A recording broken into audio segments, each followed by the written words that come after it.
Today I'm going to share with you how you can generate more joy, happiness, and optimism in your life.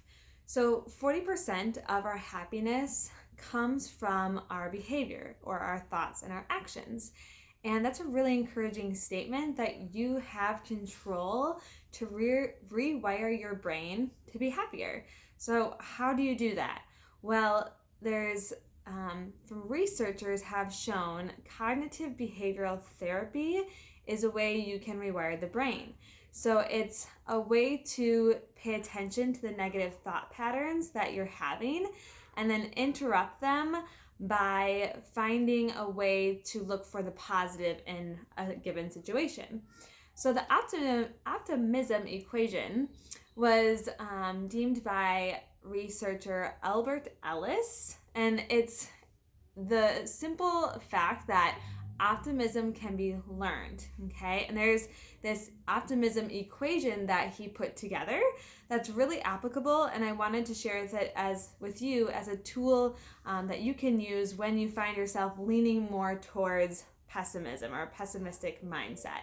So I tend to think in terms of a bicycle when it comes to my happiness, and we're thinking about with optimism and pessimism, you're thinking about the steering, right? So when you're steering, are you turning too far right where you have too much optimism in your life? And yes, that is a thing. Or are you steering towards the other way where there's too much pessimism? And when we have negative emotions, our brain holds more weight or assigns more weight to those. So we need research has shown about at least 3 positive emotions to every 1 negative that you have.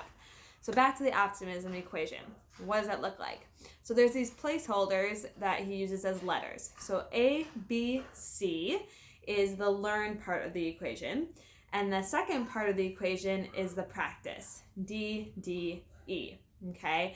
Now I'm going to read a couple of these just so I make sure that I speak them clearly for you.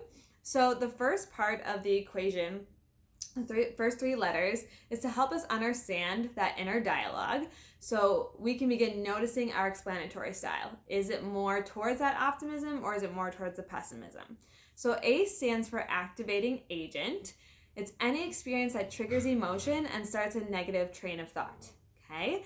Then once that happens, the letter B stands for belief. Our beliefs interpret our experiences and trigger the emotions that we feel. So they kind of build on each other. And then C is the consequence. The emotions we feel are a consequence of the beliefs we relied on when labeling the event. And that's a whole nother episode, but how we label events definitely affects our happiness as well.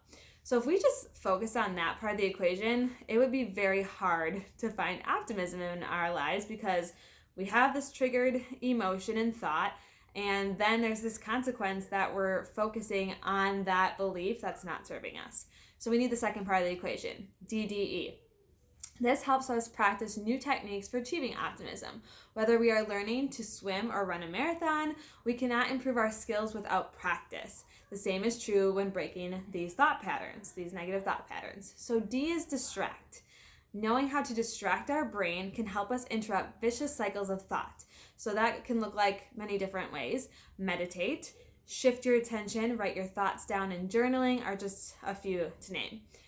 The second D is dispute. It plays an important role in confronting our critical inner dialogue. I don't know about you, but when I'm feeling negative emotions and actually saying negative narrative, I can easily ruminate in that negativity. So I need something to distract and then to dispute that inner dialogue.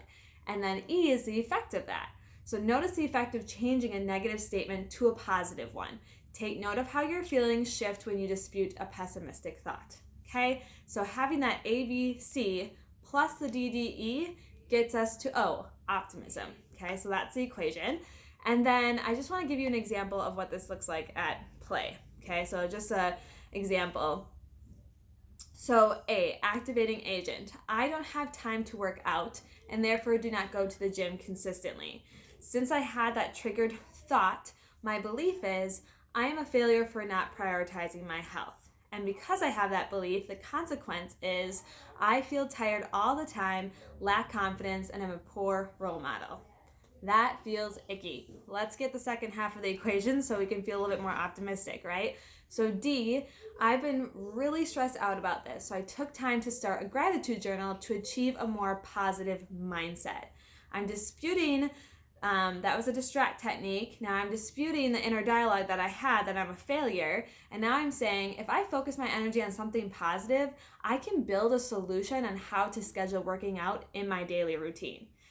And then the effect of that, I feel more confident that I've been able to make a commitment to better my health. I now have more energy and I'm proud to role model a healthy body and a healthy mind. Woo! Doesn't that feel good? That is definitely a change in your narrative, a change in your thought. So give the optimism equation a try. If you ever need help with it, please reach out. I'd be happy to help you with it.